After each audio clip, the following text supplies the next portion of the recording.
xoolee rek dañuy nemmeek ci moom dal gi yar gi ak it maanaam fexe na ba nu mu marqué ay empreinte am ci langue politique bi wala sax fii ci Sénégal te amul coow contrairement ak yeneen politiciens yi nga xam ne pour bañ a lim rek nañuy doxalee ak léegi lan mooy sa secret. man de du ñàkk sax ci ñi may àndal ñu may naan politique du nii. ça m'étonne pas. cas bi moo des daal. waaye. du nii bu Sénégal. voilà bu Sénégal. oui. man nag jàpp naa ne soppi li fi ne dafa war. donc war nañu soppi doxalin waaye itam mu doon dañu war a jëm ba soppi ni ñu jàppee war a doxal politique. tout à fait. ñi ci gis ci seen bopp xam ne politique mën na ànd ak bañ a saaga. mën na ànd ak bañ a dóore. mën na surtout ànd ak wax dëgg. ba noppi nag loolu yëpp mën a am ci jàmm d'ailleurs suñu slogan léegi li ñu indi mooy soppi doxalin ci jàmm. mën na ne boo seetee li am nii assemblée nationale tey ba mu nasaxal lool Benno Bokk Yaakaar. indi nañ ko ci lan ci waxtaan ci déggoo waa Benno Bokk Yaakaar bëgg indi musiba. génnee liste nationale bu Yewwi ñu ne déet bu fekkee ne déggoo am na diggante Yewwi ak Wallu raw gàddu bi dootul amati dina tax xëy na Benno Bokk Yaakaar am loo xam ne lii ëpp na li mu waroon a am waaye dinañ ko nasaxal bu wóor te looloo am. d'accord kon am na ay bunt yoo xam ne mën nañ ca aw te soxlawul oote. bu fekkee ne liste bi jàllul dañuy élection du am et cetera non li ñu am nañ ko ci jiital xel. ak dëgg. ndax nag man de li ma jàpp man mooy yàgg moom. dëgg moom mooy feeñ mooy moom. mi ngi noonu ci weneen wàllu wi rek dañuy gis nga engagé wu loolu ci bataille médiatique bi ci lu ñeel sax réseaux sociaux yi gis nañu nag fan yi ni mu yëngoo. rawatina ci woy politique yi ku ñu gisul sa photo sa audio fuité mi ngi ci toile bi ñu ngi gis nag ay naka sudul noonu wala sax yàqante gu bari ci lu ñeel boobule domaine ñu gis la nag yow it nga présent loolu ci réseaux sociaux yi rawatina Twitter par rapport ak publication yi ngay def ak message yeeg yu ni mel lan mooy sa gis nañu la ci biir ci réseaux sociaux yaa ngi ci dem mais ci anam ba nga ci demee bokkul ak ñeneen ñi nañu koy doxalee différence boobu. waaw xëy na am na wàll ci waxtaan bi boo xam ne bi fekkee woo ko waaye man li ma jàpp mooy politique liñ ciy jiital mooy yeete loo xam ne li nekkul dëgg nga ne lii du dëgg lu tax itam nekkul dëgg surtout ba pare nag nga jéem a indi loo xam ne li mën na doon solution wala yoon li waroon a am li waroon a ne ñun ci loolu li ñu yëngatu duma toog ba xalaat par exemple ndax maa ngi koy xalaat ndax dafa am ñu ma ko wax ne waa mais yow Mimi Touré moo la doon xeex fii di kii ma seen rek mu def li nga ne c'est bien li muy def mais oui c'est bien def na li muy def na ko ci ndigal tey mi ngi jëf loo xam ne jàpp naa ne njëriñ la ci Sénégal ndax lan ndax toog nañu ba Benno Bokk Yaakaar amul majorité ñu toogati am koo xam ne kii dafa ne woon ne opposition la bokk mu ne dem naa ci Benno Bokk Yaakaar. Macky Sall génn réew mi di bakkoo maa ngi ak majorité.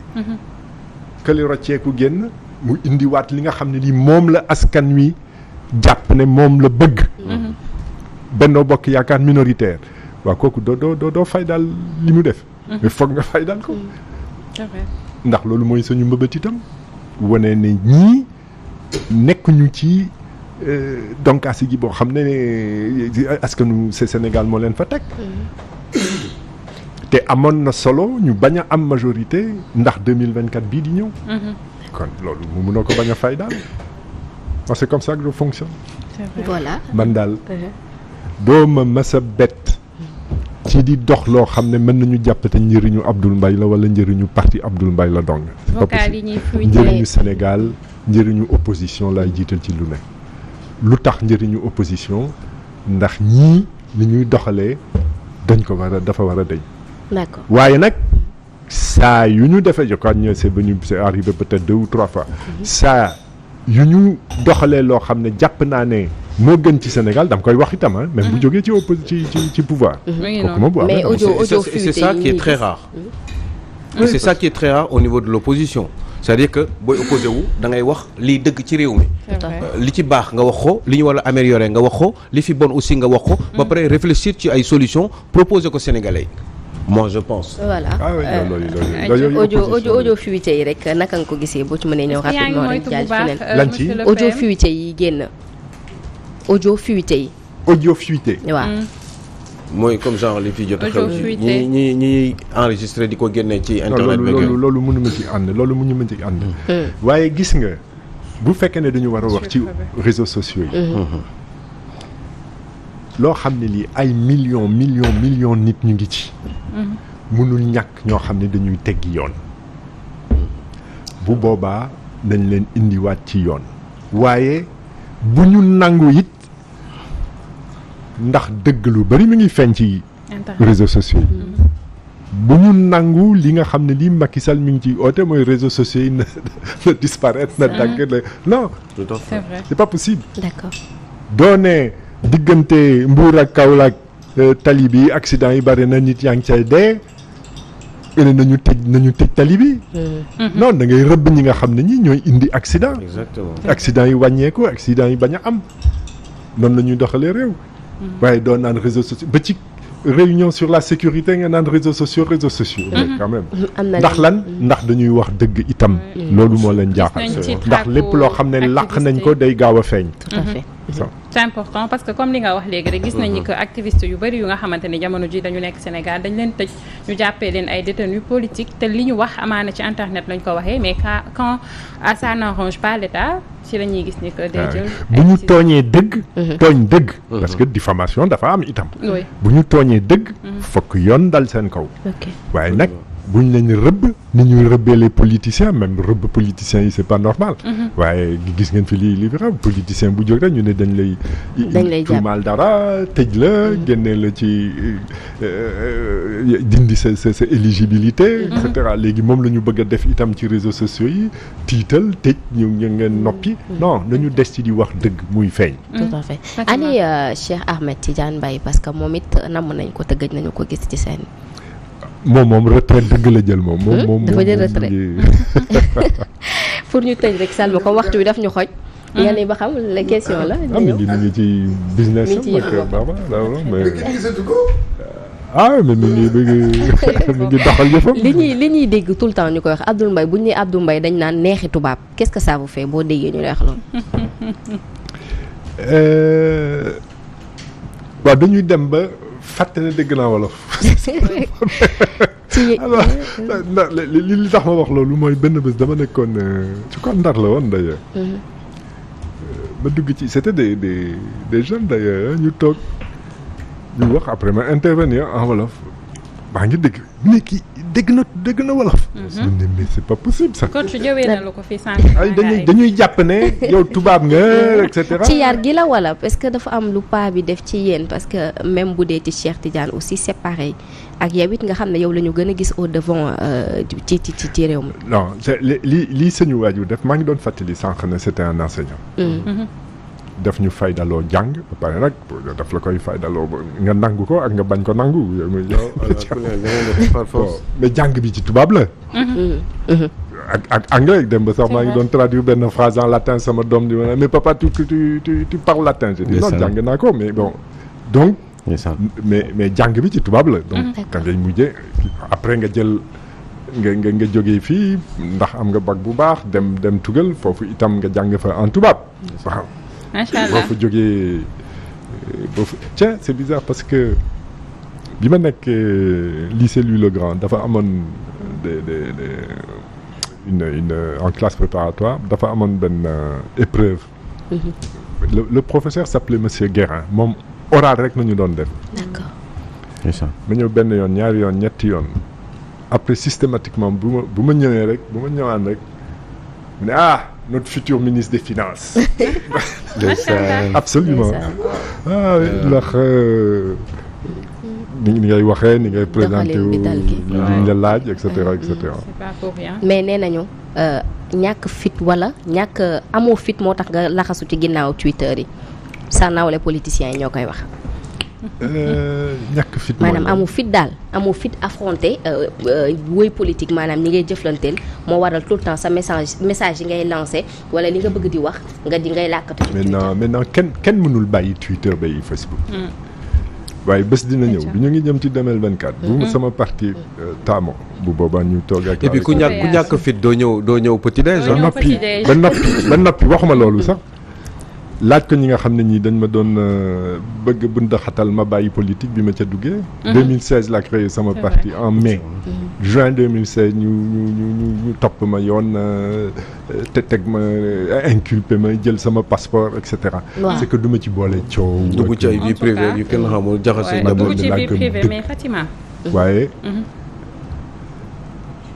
laaj ko ku la neex de. ku la laaj man amul la keroog d'ailleurs un autre exemple keroog dafa am koo xam ne ki sama parti la bokk. mu ne mais daje naag koo xam ne ki yéen a doon liggéey banque centrale. ma ne ko kooku naka la tudd mu ne ma naan teel. mu ne mais dafa am lu ma wax ci yow ma ne ko lan la loolu. mu ne yow kenn yaa mas a jóg Alassane Ouattara nga wax ko dëgg.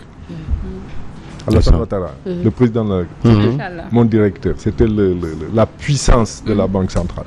waaye jàkkaar naag moom réunion. ma ne ko monsieur le directeur, vous êtes un homme injuste.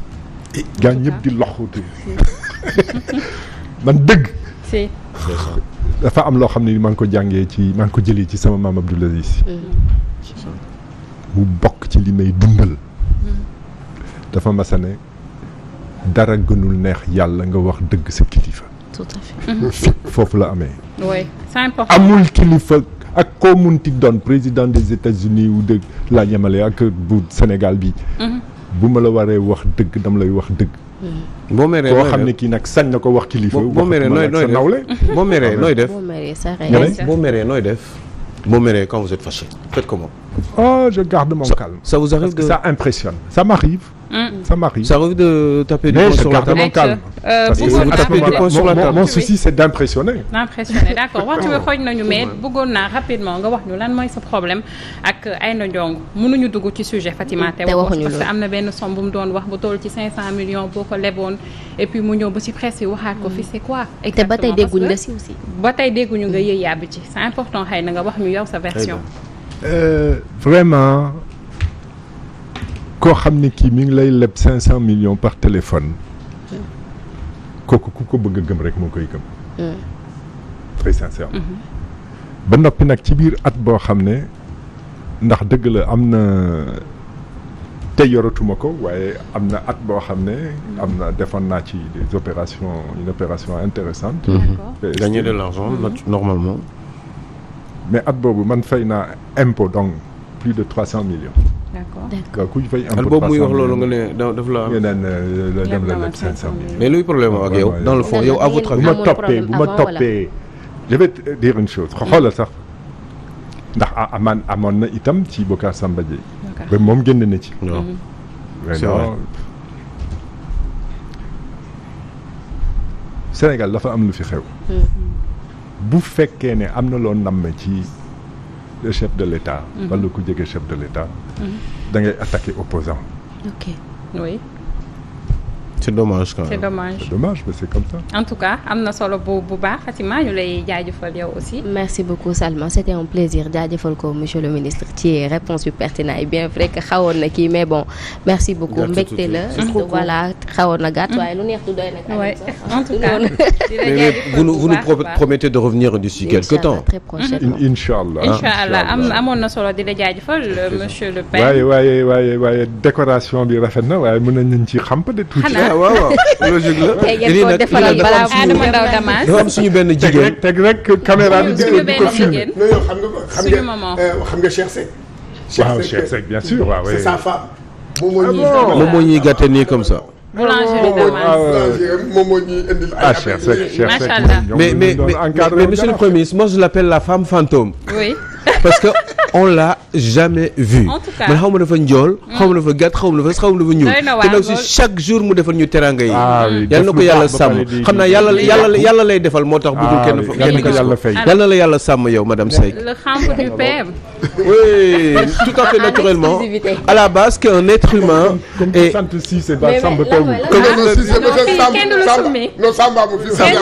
en tout cas ñu wax la peut-être nga ñu bàyyi la nga wax ñu les perspectives tàggoo waale rapidement ak fidèles téléspectateurs yi. les perspectives maanaam li nar a ñëw ëllëg. ñu ngi génn 2023 di dugg 2024. très sincèrement dina ma metti sax ma koy wax. mi gisuma jàmm. gisuma jàmm ci dund sénégalais yi. dina des di jafe. gisuma jàmm itam ci lamb politique dina des di metti kon na ko ñëpp xam. te am na ñoo xam ne waruñu ëf matt bi nga xam ne mi ngi tàkk.